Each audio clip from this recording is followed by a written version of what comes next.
thank you for tuning in to this very special Parallel Realities video. We're going to read some of our viewer comments. And again, remember, please like, share, and comment on the videos as we do pay attention to them. Yes, we do. And we have a good amount of comments here on our video. We will first respond to comments that are relevant to our video that was called Which Black Life Has the Most Value? That video was inspired by the murder of Stephon Clark in the Sacramento area of California. And apparently people found it pretty provocative. I think it was our most popular video so far. So far, We've seen by thousands, and we've gotten comments from all over the place. And here are a few of them. Nikki Nichols said, in response to the question, which life has the most value, Stephen and his brother were thugs living the thug life, and so was their brother, who had been killed for engaging in criminal activity. They were drug-dealing gangbangers, and Stephon said they did what they had to do in order to get what they needed. There was nothing honorable about their lives that anyone should emulate, and they certainly lived the stereotypical lives of hood rats and thieves that destroy a community. Now remember, our theme was, which black life has the most value? That was the question that led into the video. And the correct answer to that question is, no black life has the most value. All black life have equal value. Yes. And I believe, in my response to that is, when white folks are murdered, killed, or die, nobody questions the value, or nobody questions their past. Mm-hmm. Not only do they not question their past, you can see stories of people like Jeffrey Dahmer, where he's being humanized. So there's a little boy throwing ball with his daddy, and they're giving some context to his crazy behavior, so we could have some compassion for him. A crazy serial killer who ate black men. And there's one that's kind of relevant to me too, in reference to our president. He used to have a lawyer in the 80s, a Jewish lawyer named Roy Cohn. And he was a super lawyer in New York, and he was an evil man. But now they're humanizing him after he allegedly died of HIV/AIDS in the 80s. But he was an evil man, and as a Jewish man, I don't think, and Jewish people typically do this, they've never come out and demonized him like this comment demonized Stephon. Exactly, and I think another thing to consider, and this might come out in our response to the coming comments, is that the people that killed Stephon did not know his history, and rarely is the full story of black people told, like Roy Cohn and Jeffrey Dahmer. They just got killed, and that's bad, and often there's a great effort to criminalize them. And unfortunately, some of these comments do the same thing, because this person talked about Stephon being a hood rat and a thief, and the implication is that, yeah, his life has less value because he was that kind of person, but he was killed same reason that Trayvon was killed, and what's the brother in Ohio?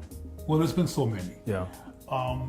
Nobody knew their history, but it was clear that they were black men. Terry Young Jr. says, neither Trayvon nor Mike Brown expressed hatred for black women or saying they were glad they had non-black kids. Way to gloss over the facts. Again, the video didn't gloss over the facts. The police officers did not know what he was tweeting when they killed him. And even if they did, that's not an offense that's punishable by death. Exactly. And Mr. Terry Young Jr. goes on. He says, Cleo is a huge mammy mew for cishet black males, so none of this is surprising. And what Mr. Young is saying, that he seems to have issue by calling me a mammy mew with me advocating for the humanity of a man that is apparently a heterosexual man. So what that kind of illuminates is the divisiveness in our own community. And frankly, I'm assuming, as a matter of fact, I don't have to assume, I did go check out who Terry was. Terry Young Jr. is a portly homosexual male who appears to be kind of on the feminine side. And people who have been abused in our community for being effeminate could be very defensive and be mad at all heterosexual people or people who are black and male and not feminine and resent the whole idea of being an advocate for them. You understand what I'm saying? So that's where it seems that Mr. Young is coming from, because I'm a huge mammy mule for caring about the fact that Stephon Clark was murdered because he was a black man, and that we should care about black men being murdered, particularly when their murder had nothing to do with their personal life.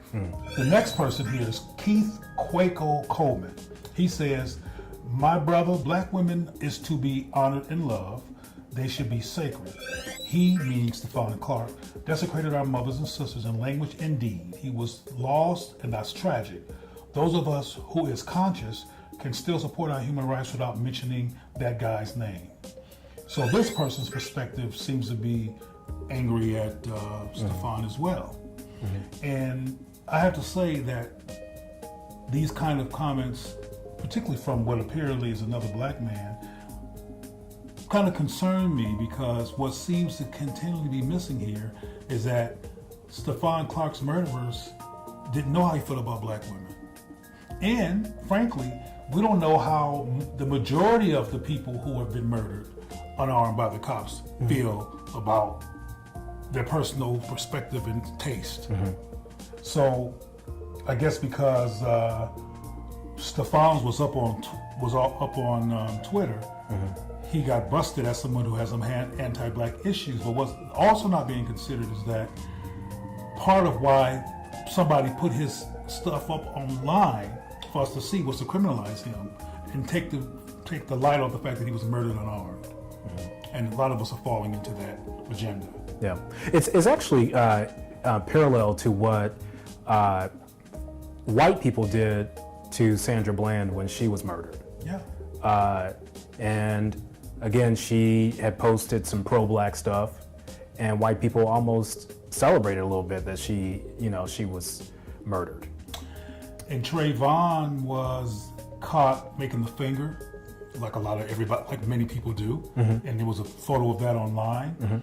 And I think there might be a photo of him apparently smoking weed. I'm not sure.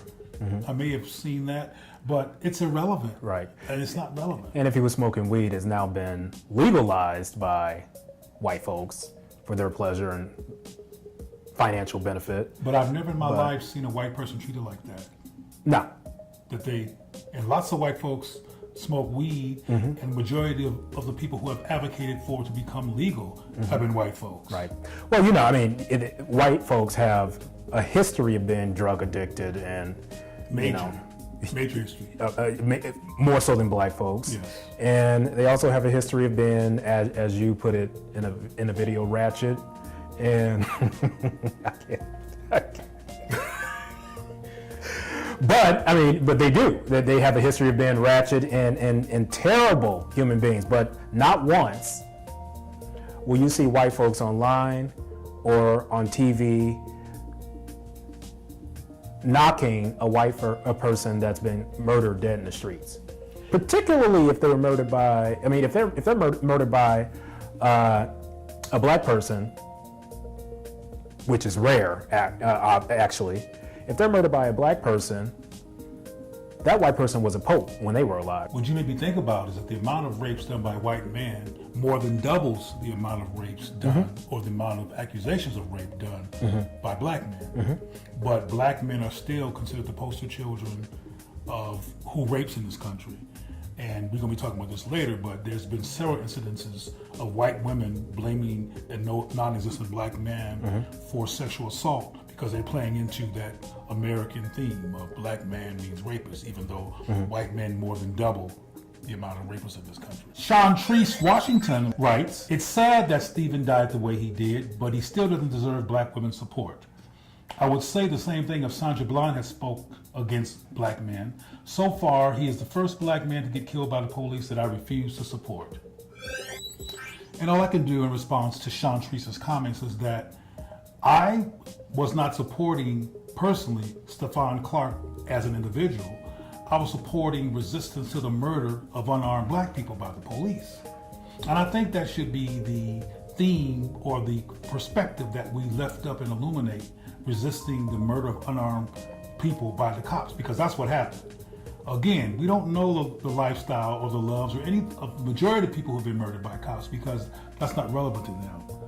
They're black, they're male and or female, but predominantly male, and don't deserve to be considered important enough as this white woman that I was talking with some friends the other day who's on YouTube, who attacked the cop and drove off while the cop was talking to her and lived to talk about it. Mm-hmm. His offense, online anyway, was not cause for the death penalty.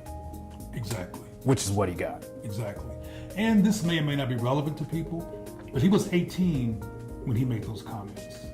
They didn't happen the day before he was murdered. They happened some time ago. And I'm not saying he had a change of heart.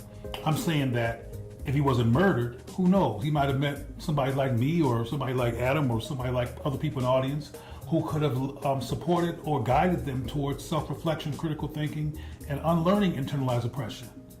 But he has that opportunity, not ever now, because he's been murdered. Okay, and we have Maxwell Hayes Omega. Who says, I disagree by his own words. He spoke ill of a black woman, therefore he speaks ill of his black mother. Now what comes to mind there, which might be considered controversial, is what happened that had him thinking the way he thought. Anti-black perspectives and self-hate are not an organic, natural reaction to being black in the society. It's a consequence of racism or negative experience or trauma that people experience, and it's not ever addressed or resolved, and they wind up simply being anti-black in a society that already has anti-black implications. So what becomes to mind, instead of being mad at him simply for basically putting down black women, including his mother, I wonder what happened to the brother. Why does he feel that way?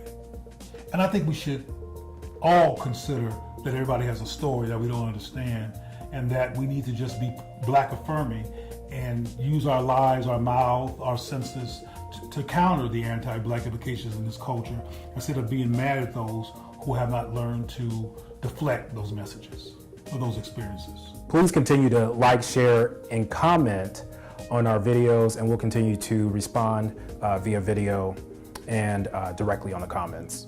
Thank you.